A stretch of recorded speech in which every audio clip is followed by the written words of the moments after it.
হ্যাঁ হ্যাঁ হ্যাঁ, আমি জানি, আমি প্রচণ্ড ল্যাথখোর। এই যে ছবি ভিডিও ব্লগ হিসেবে পোস্ট করছি, এটা কিন্তু আগের বছর পুজোতে আমরা বেরিয়ে গেছিলাম ষষ্ঠীর দিন আগ্রা, মথুরা, বৃন্দাবন দর্শন করতে। তো ষষ্ঠীর দিন আমরা বেরিয়ে যাই, একটু সকাল সকাল হাতে সময় নিয়ে বেরোই, কেননা কলকাতার রাস্তাঘাট ওই সময় ভিড় হবে, এটাই স্বাভাবিক। আমাদের ট্রেন কিন্তু ছিল কলকাতা জাংশন থেকে। রাত্রেবেলা ট্রেন ছিল 10:30টার সময়। আমরা তার আগেই অনেকক্ষণ আগে পৌঁছে গিয়ে রাতের বেলা খাওয়া দাওয়াটা ওখানেই সেরে নিয়েছিলাম। তারপর সপ্তমীর দিন মানে সপ্তমীর সন্ধেবেলা আমরা গিয়ে পৌঁছাই আগ্রা ফোর্টে। পরের দিন সকালবেলা আমরা বেরিয়ে যাই তাজমহল দর্শন করতে। ইয়েস, সপ্তম আশ্চর্যের এক আশ্চর্য তাজমহল। প্রথম যখন ভিউটা পেলাম না, ঠিক এই ভিউটা দেখে মন একদম উফ, কি বলবো, মানে গার্ডেন হয়ে গেছিলো দিল। তাজমহলের ভিউ অসাধারণ সুন্দর ছিল, যদিও আমাদের একটু বেরোতে লেট হয়ে গেছিলো, কারণ আমরা ভেবেছিলাম আরও সকালে পৌঁছাবো। আর সামনে অনেকটা হাঁটতে হয়। আমরা ছবি ভিডিও একদম ফাঁকা জায়গা অবভিয়াসলি পাইনি, কারণ প্রচুর লোক। তাও যেটুকু ফাঁকা জায়গায় পেয়েছিলাম ছবি ভিডিও তুলেছি মা বাবাকে সাথে নিয়ে। আমাদের ওটা একটা টিম আছে, আমরা টিম একসাথে সবসময় যাই। তো তাজমহল দর্শন করে এখান থেকে আমরা চলে গেছিলাম আর রেড ফোর্ট দেখতে। সেখানটার কোনো ভিডিও আমার কাছে নেই। তারপর আমরা চলে গেছিলাম দেখতে ফতেপুর সিকরি, ঠিক আছে। আর এটা ছিল one of the most beautiful place আমার কাছে, কেননা তোমাদের আমি সাজেস্ট করবো যদি কেউ ফতেপুর সিকরিতে যাও অবশ্যই গাইডই নেবে। উইদাউট গাইড ফতেপুর সিকরিতে যাওয়া আর কটা ভাঙা চোরা বিল্ডিং দেখা দুটোই সমান, কেননা গাইড ছাড়া তোমাকে কেউ বোঝাতে পারবে না কোনটা যোধাবাইয়ের ঘর ছিল, কোনটা আকবর থাকতেন, কি ঘটনা, কিচ্ছু বুঝবে না। ফতেপুর সিকরি একটা গোটা শহর বলা চলে। মানে আমরা ঢুকে এখানে অসাধারণ সুন্দর জায়গা। আর যোধাবাইয়ের সহ রাজার যে আর 2 রানী, তাদের কেমন প্রতিপত্তি ছিল, সমস্ত গাইড আমাদের খুব সুন্দর করে বর্ণনা করে দিয়েছিলেন। দেখো আমি এখানে ছবিও তুলেছি সিঁড়িতে উঠে। ভিডিও তো করতেই হয়, তা না হলে আমি থাকলাম কি করে।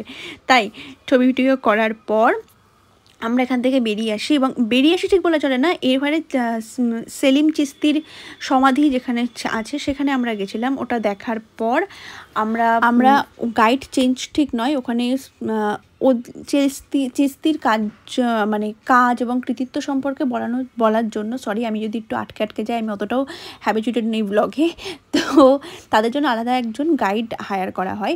সেই গাইড আমাদের ডিটেলসটা বলে দেন। এবং দেখো এখানে কি সুন্দর গান চলছিল, আমরা অনেকক্ষণ ধরে গানটাও শুনি। তারপরে আমরা চলে যাই বুলন্দ দরওয়াজা দেখার জন্য। আর মন পুরো মানে শান্তি হয়ে যায়। কিন্তু আমি বুলন্দ দরওয়াজার ছবি খুব দূর থেকে তুলতে পারিনি, সিঁড়িটা খুব খাড়া ছিল আর আমার ভার্টিগো প্রবলেম আছে, তো যার জন্য আমি করিনি। তো বুলন্দ দরওয়াজা দেখার পর আমরা শটাং করে চলে যাই বৃন্দাবন পরের দিন। অ্যান্ড বৃন্দাবনের ঘরটা নিয়ে চলে আসি পরের দিন সকালবেলাতেই নিধিবন। যার সম্পর্কে এত কথা, যে নিধিবনে কত মানুষ আসে, তারা রাধাকৃষ্ণকে দেখতে পায়, এরকম অনেক কথা, পাগল হয়ে যায়, মারা যায়। তো প্রথমত নিধিবনে গিয়ে মন তো শান্ত হবেই। আর এখানে না কোনো সেলিব্রিটি বা সাধারণ মানুষ আলাদা কোনো ভাগ নেই, এখানে প্রচুর সেলিব্রিটিরা ছিল যারা আনন্দ নাচছিল। নিধিবন দর্শন করে আসার পর সেই দিন বিকেলবেলা আমরা চলে যাই প্রেম মন্দির।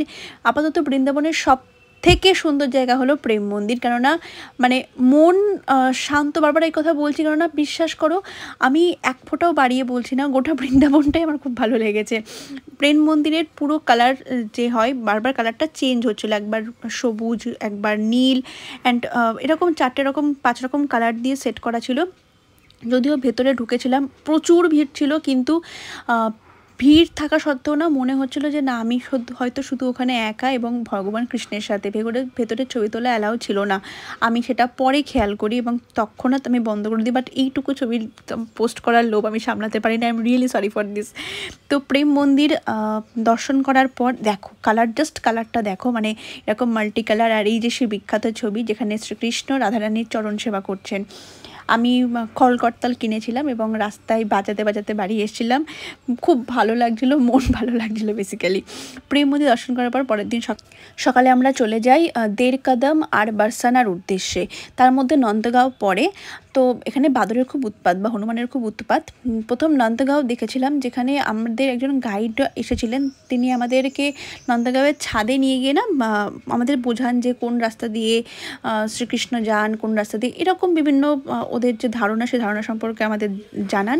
নন্দগাঁওয়ের কাজকর্ম, এই যে কারুকার্যগুলো অসাধারণ দেখতে লেগেছিল। নন্দগাঁও অনেকটা সময় আমাদের খেয়ে নিয়েছিল, তা নাহলে আমরা বার্সেলোনায় আরও আগে পৌঁছাতাম। এখানকার কিন্তু রাবড়ি খুব বিখ্যাত, বৃন্দাবনের রাবড়ি অবশ্যই টেস্ট করবে, অসাধারণ ভালো খেতে। নন্দগাঁও দর্শন করার পর এবং এখানে রাবড়ি টেস্ট করার পর আমরা সবাই একটু বিরক্ত হয়েছিলাম, কেননা বার্সেলোনাতে আমরা তখন জানতে পারলাম যে বার্সেলোনা 2টোর মধ্যে বন্ধ হয়ে যায়। রাধারানীর ঘর 2টোর মধ্যে, ও বাই দ্য ওয়ে আমি এরকম চুরি পরে ঘুরে বেরিয়েছি, 2টোর মধ্যে বন্ধ হয়ে যায়। তো যথারীতি খুব তাড়াতাড়ি করে আমরা তারপর বার্সেলোনার উদ্দেশ্যে রওনা দিলাম। বার্সেলোনার উদ্দেশ্যে রওনা দিয়ে আমাদের লাকিলি আমরা একটু পাহাড়ে উঠতে হয়, ওখানে গাড়ি পাহাড়ে গেছিলো, তারপরে আমরা অল্প একটু হেঁটে পেলাম এবং লাকিলি আমাদের রাধারানী এবং শ্রীকৃষ্ণের দর্শন হয়েছিল। আর রাধারানী শ্রীকৃষ্ণের দর্শন, এখানে প্রচুর ভিড় ছিল, 2টোর সময় যথারীতি বন্ধ করে দেয়, কিন্তু আমরা ওই 2-3 মিনিট মতো দর্শন পেয়েছিলাম, তারপরেই পর্দা টেনে দেয়। তারপর এইখানে প্রসাদ বিতরণ চলে। আমরা রাধারানীর ওড়না পেয়েছিলাম, আমি এই যে দেখো না চুড়িগুলোর সামনের ওই লাল চুড়ি 2টো রাধারানীর চুড়ি আমি কিন্তু পেয়েছিলাম। তারপর প্রচণ্ড খিদে পেয়ে গেছিলো, কেননা সকাল থেকে কিছু খাওয়া না, দর্শন করবো তাই নিয়ে। এখানে যখন আমরা হোটেলটায় আসলাম, হোটেলে গিয়ে দেখলাম আমাদের হোটেলে গ্যাস ফুরিয়ে গেছে, মানে সিলিন্ডার ফুরিয়ে গেছে। দেন আবার ওয়েট করার পর হোটেলটায় আলটিমেটলি আসলো, রান্নাবান্না হওয়ার পর এবার আমরা চলে গেছিলাম আর একটা বড়ো কাজ, এটা হলো গোবর্ধন পর্বত দর্শন। গোবর্ধন পর্বত কিন্তু আমরা 7 ক্রোশ টোটোয় করে পুরো ঘুরেছিলাম। এখানে একটা কথা কথিত আছে যে গোবর্ধন পর্বত কিন্তু আরও বড় ছিল, আমার ইমাজিনেশন যা ছিল তার থেকে আমি অনেক ছোট দেখেছি।